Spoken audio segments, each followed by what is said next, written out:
नीचे आओ तुम, नीचे आओ। क्या जरूरत है तुम्हें अंदर ये सब तमाशा करने की? अब जरूरत जो कबर आप लोगों ने मिलकर खोदी, इस पे पुल चढ़ाना तो जरूरी था ना। चढ़ा दी। तो आप लोग मेरी बर्बादी पे खुशी मनाएं।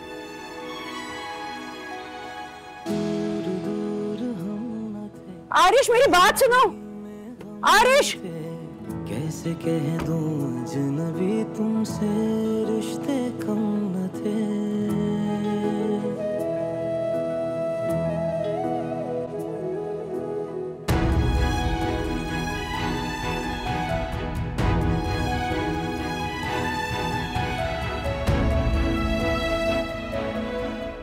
पहली खानदान में कम बेइज्जती हुई थी, जो आपकी बहू ने और बेइज्जती करवा दी हमारी आज।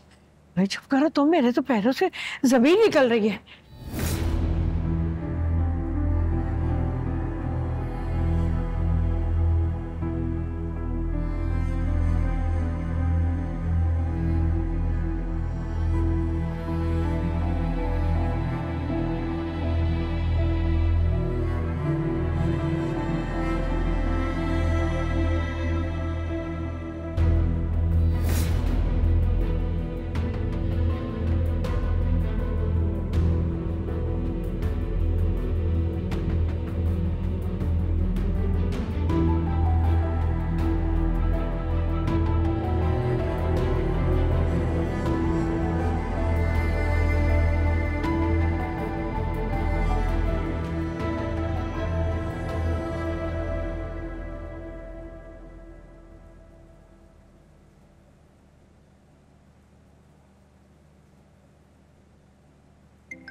अनीला की कॉल।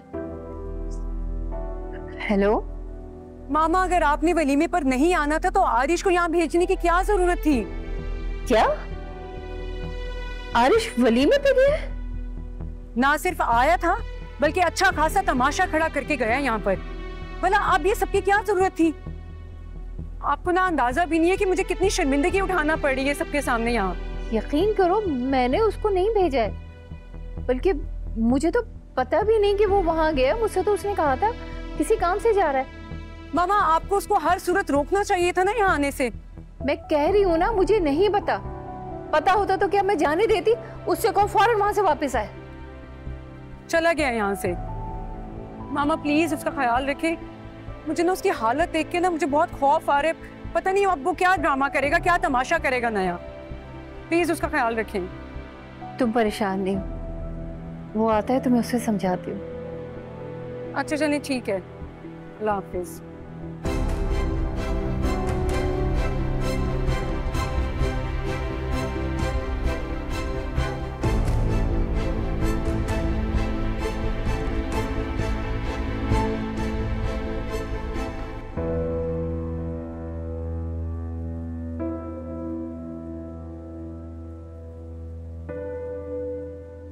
एक बात मेरी तुम दोनों भी याद रखना, आज के बाद मैं तुम दोनों को सुकून से नहीं जीने दूंगा।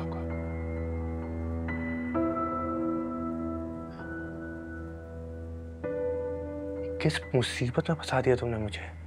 कितना बड़ा हंगामा हो गया था सिर्फ और सिर्फ तुम्हारी वजह से। अगर पुलिस मुझे पकड़ के ले जाती तो मैं कहां जाता, किससे मदद लेता? मैं इसीलिए तो उनसे जान छुड़ा कर आई थी। उन्हें किसी के एहसास जज्बात का कोई एहसास ही नहीं है। I am really sorry. मुझे बिल्कुल भी अंदाजा नहीं था कि वो मुझे ढूंढते हुए यहाँ तक पहुंच जाएंगे, पुलिस ले आएंगे। मेरी तो अपनी जान पे बन गई थी यार। लेकिन मुझे अंदाजा था कि वो लोग हमारा पीछा नहीं छोड़ेंगे। आहिल मैं जानती हूँ तुम परेशान हो गए हो, लेकिन तुम ही बताओ मैं क्या करती। मैं किसी ऐसे शख्स से कैसे शादी कर सकती थी जिसे मैं चाहती ही नहीं हूँ, और तुम्हारे लिए वो मान ही नहीं रहते। मेरे पास कोई और चारा भी तो नहीं था। ये कदम ना उठाती तो और क्या करती। तुम बताओ मैं करूं तो क्या करूं? पूरी महफिल के सामने तुम्हारे भाई ने मुझे धमकी दी है, बल्कि तुम्हें भी धमकी दी है कि हमारी जिंदगी सुकून से रहने नहीं देगा। अब तो तुम्हारे भाई ने मेरा घर भी देख लिया है। कुछ नहीं होगा आहिल, इतना डर क्यों रहे हो? तुम्हें बताओ मैं क्या करूं? मैं इतना ताकतवर नहीं हूं। मैं एक मिडिल क्लास आदमी हूं। ना ही मेरे पास इतना पैसा है, ना ही इतनी ताकत। मैं मुकाबला नहीं कर सकता। फिक्र मत करो। देखो, अगर उन्होंने तुम्हें नुकसान पहुंचाने की कोशिश की तो हम पुलिस में कंप्लेंट कर देंगे, प्रोटेक्शन ले लेंगे। और हमने कोई गुनाह तो नहीं किया ना, कोई हमसे जबरदस्ती नहीं कर सकता। हमारा निकाह हो चुका है। और तुमने सुना नहीं था वो SHO क्या कह रहा था कि मैं आकिल हूं, बालिग हूं, वो अपनी मर्जी से निकाह कर सकती हूँ।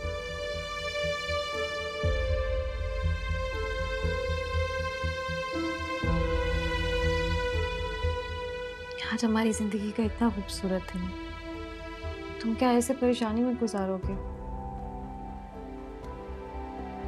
मुझे तो कुछ समझ ही नहीं आ रहा कि मैं इस परेशानी में सोचूं तो क्या सोचूं। मेरा तो दिल करता है कि मैं इस शहर को छोड़कर चला जाऊं, ताकि सारी मुश्किलात से मैं दूर हो जाऊं।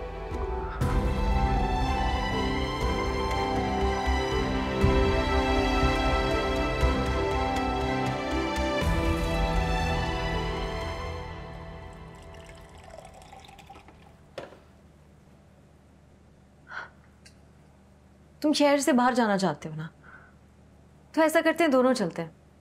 भूतबन, नारायण का आगान, कहीं भी हमारा हनीमून भी हो जाएगा। शायद तुमने मेरी बात पूरी सुनी नहीं थी। मैं मिडिल क्लास आदमी हूं। मेरे अकाउंट में 4-5 लाख रुपए ऐसे नहीं पड़े होते। मैं पे चेक टू पे चेक चल रहा होता हूं। तुम बुरबन की बात करती हो। शक्कर जाने की भी औकात नहीं है मेरी। अरे पैसे हैं मेरे पास, तुम बस छुट्टियों के लिए अप्लाई करो ना, हम फौरन निकलते हैं। क्या? नहीं नहीं, शादी के बाद मैं तुमसे पैसे लूं, मेरा समीर गंवारा नहीं करेगा। अरे तो तुम्हारे और मेरे पैसे कोई अलग है क्या? जब तक ये मैटर सॉर्ट आउट नहीं हो जाता, it's better to stay somewhere else. Trust me, please let's just go. ठीक है, अब रात बहुत हो गई, तुम जाओ अंदर और मेरा इंतजार करो, मैं आता हूँ।